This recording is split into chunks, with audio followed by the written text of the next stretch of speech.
اور وہ پیغمبر تمہیں یہ حکم کبھی نہیں دیتا کہ تم فرشتوں اور پیغمبروں کو رب بنا لو۔ کیا وہ تمہارے مسلمان ہو جانے کے بعد اب تمہیں کفر کا حکم دے گا؟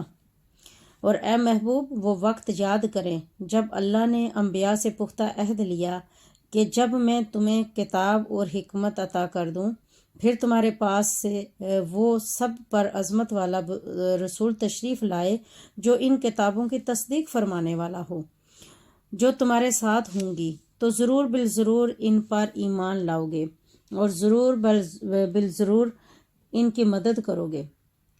فرمایا، کیا تم نے اقرار کیا اور اس شرط پر میرا بھاری عہد مضبوطی سے تھام لیا؟ سب نے عرض کیا کہ ہم نے اقرار کر لیا۔ فرمایا کہ تم گواہ ہو جاؤ اور میں بھی تمہارے ساتھ گواہوں میں سے ہوں۔ اب پوری نسل آدم کے لیے فرمایا کہ پھر جس نے اس اقرار کے بعد روگردانی کی تو پس وہی لوگ نافرمان ہوں گے۔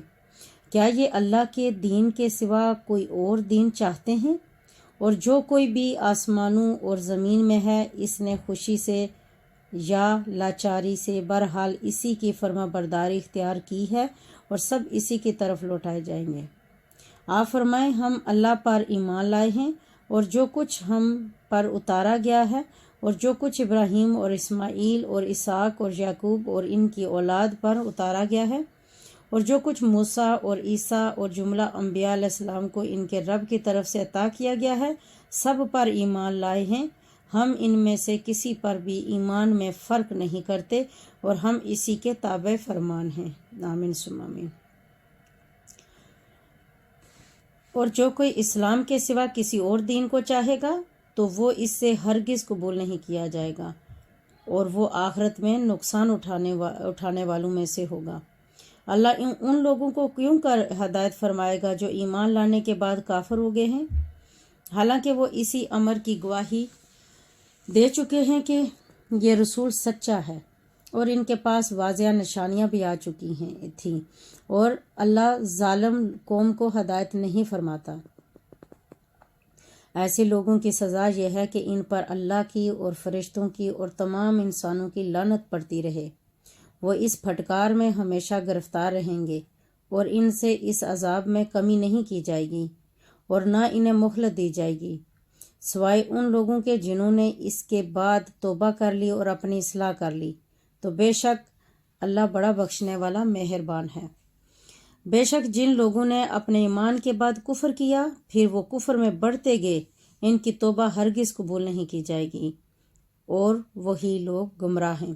بے شک جو لوگ کافر ہوئے اور حالت کفر میں ہی مر گئے، سو ان میں سے کوئی شخص اگر زمین بھر سونا بھی اپنی نجات کے لیے معاوضے میں دینا چاہے تو اس سے ہرگز قبول نہیں کیا جائے گا۔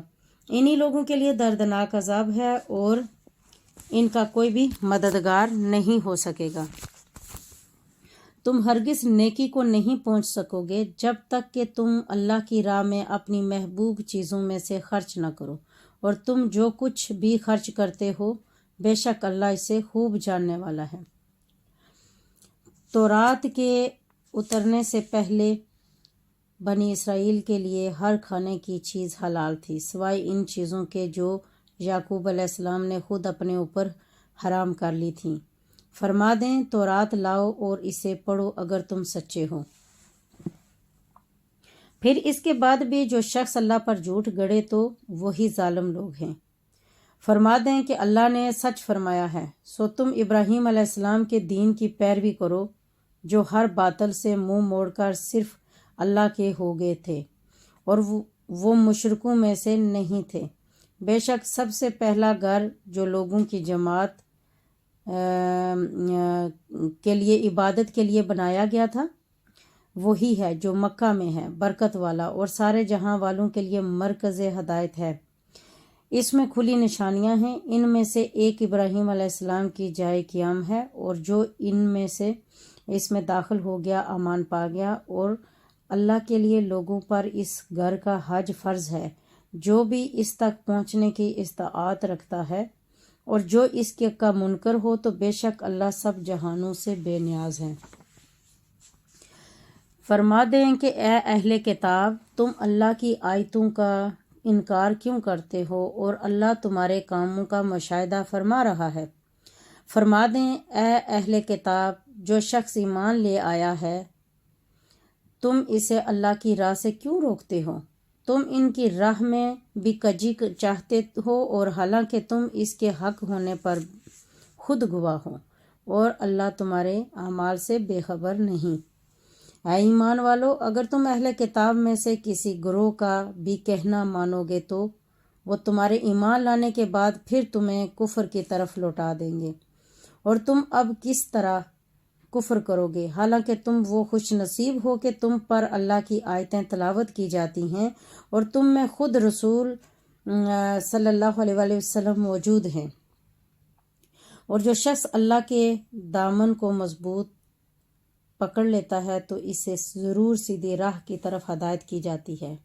اے ایمان والو، اللہ سے ڈرا کرو جیسے اس سے ڈرنے کا حق ہے، اور تمہاری موت صرف اسی حال پر آئے کہ تم مسلمان ہو، اور تم سب مل کر اللہ کی رسی کو مضبوطی سے تھام لو اور تفرقہ مت ڈالو، اور اپنے اوپر اللہ کی اس نعمت کو یاد کرو جب تم ایک دوسرے کے دشمن تھے تو اس نے تمہارے دلوں میں الفت پیدا کر دی اور تم اس کی نعمت کے باعث آپس میں بھائی بھائی ہوگے، اور تم دوزخ کی آگ کے گڑھے کے کنارے پر پہنچ چکے تھے، پھر اس نے تمہیں اس گڑھے سے بچا لیا۔ یوں ہی اللہ تمہارے لیے اپنی نشانیاں کھول کر بیان فرماتا ہے تاکہ تم ہدایت پا جاؤ۔ اور تم میں سے ایسے لوگوں کی ایک جماعت ضرور ہونی چاہیے جو لوگوں کو نیکی کی طرف بلائیں اور بھلائی کا حکم دیں اور برائی سے روکیں، اور وہی لوگ بامراد ہیں۔ اور ان لوگوں کی طرح نہ ہو جانا جو فرقوں میں بٹ گئے تھے، اور جب ان کے پاس واضح نشانیاں آ چکیں اس کے بعد بھی اختلاف کرنے لگے، اور انہی لوگوں کے لیے سخت عذاب ہے۔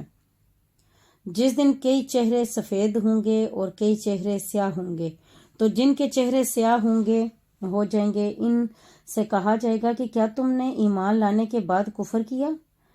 تو جو کفر تم کرتے رہے تھے سو اس کے عذاب کا مزہ چکھ لو۔ اور جن لوگوں کے چہرے سفید روشن ہوں گے تو وہ اللہ کی رحمت میں ہوں گے اور وہ اس میں ہمیشہ رہیں گے۔ صدق اللہ العظیم۔ یہاں تک رکھتے ہیں۔ اللہ تعالیٰ سے دعا ہے کہ اللہ تعالیٰ ہماری یہ سب کی کوششیں قبول و منظور ہوں۔ یہ جو چھوٹی سی کوششیں میں کر رہی ہوں اللہ تعالیٰ اس میں استقامت نصیب فرمائے۔